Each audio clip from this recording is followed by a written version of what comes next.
सभी को सादर नमस्ते, सुप्रभातम। आपका दिन शुभ हो, मंगलमय हो।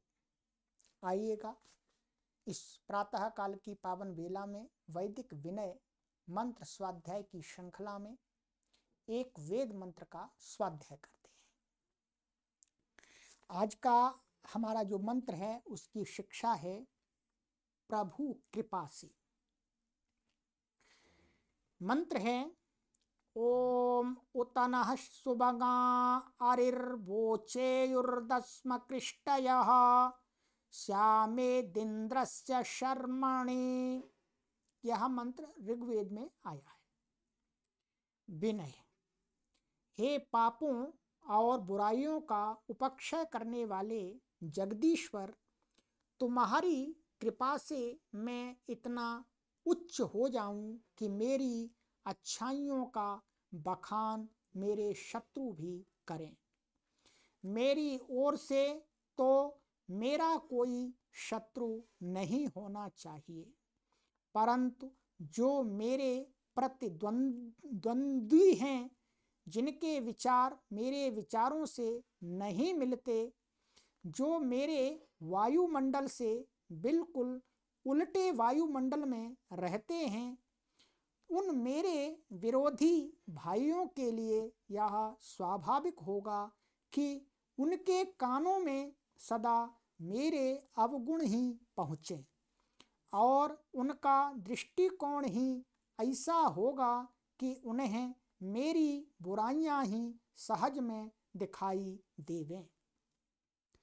परंतु हे प्रभो, यदि मेरा जीवन बिल्कुल पवित्र होगा, मेरे आचरण में सर्वथा सच्चाई और शुद्धता होगी, तो मेरे जीवन का उस दूरस्थ विचारों से मुझसे दूर रहने वाले भाई पर भी प्रभाव क्यों न होगा।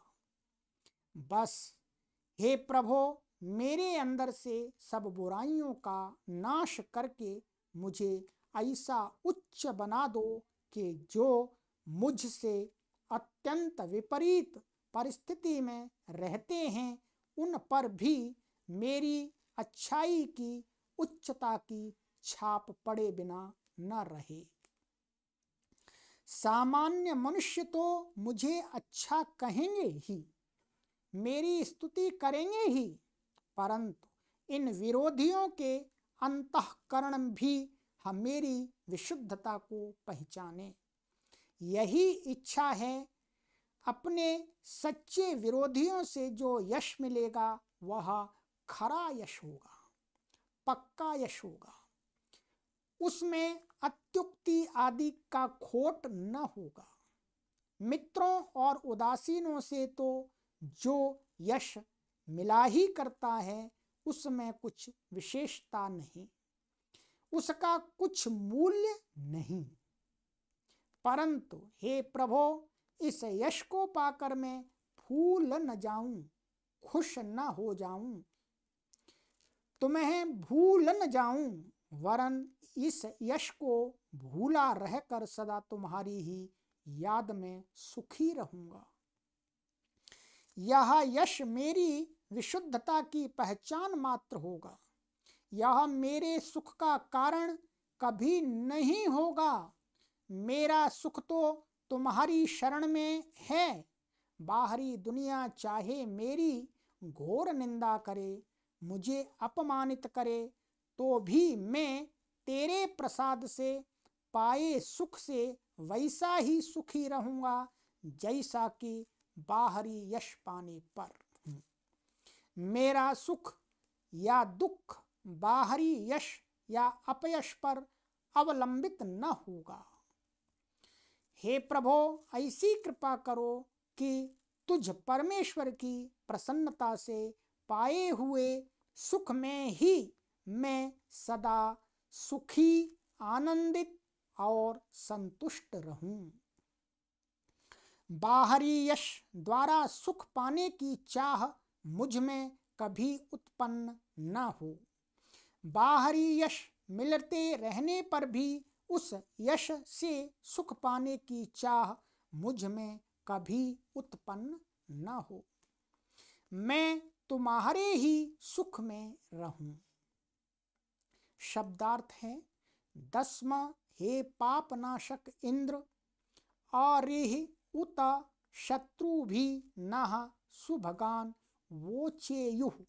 हमारी अच्छाइयों को, हमारे सौभाग्यों को कहें। उ और कृष्टयः वोचेयुः। सामान्य मनुष्य तो कहें ही, फिर भी हम इंद्रस्य इत तुझ परमेश्वर के ही शर्मणि सुख में श्याम रहे होवे। मंत्र में यही एक साधक, एक भक्त प्रार्थना करता है कि प्रभु आपकी कृपा मेरे ऊपर बनी रहे, जो भी मैं कुछ करूं उसका श्रेय मैं आपको दूं, उससे मेरे अंदर अहंकार ना आए। और जो मेरे मित्रगण हैं, सगे संबंधी हैं, यदि वो मुझे अच्छा कहते हैं तो वस्तुतः मैं अपने आप को अच्छा ना मानूं। मैं इतना कठोर तप करूं, इतने अच्छे कार्य करूं, अपने अंदर से शत्रु भाव को नष्ट कर दूं सर्वथा, कि जिससे जो मेरे द्वंद्वी हैं, अर्थात मैं तो किसी को अपना शत्रु नहीं मानता हूं, परंतु मुझे अकारण कुछ लोग जो शत्रु मानते हैं, वो भी मेरे गुणों का गान करें, यश करें, तभी वास्तव में मेरे जीवन का साफल्य है। तो आइएगा मित्रों, हम कभी विचलित ना हो, प्रभु से प्रभु की कृपा हमेशा मांगते रहें, उस प्रभु की कृपा हमारे ऊपर निरंतर बनी रहे। ओम।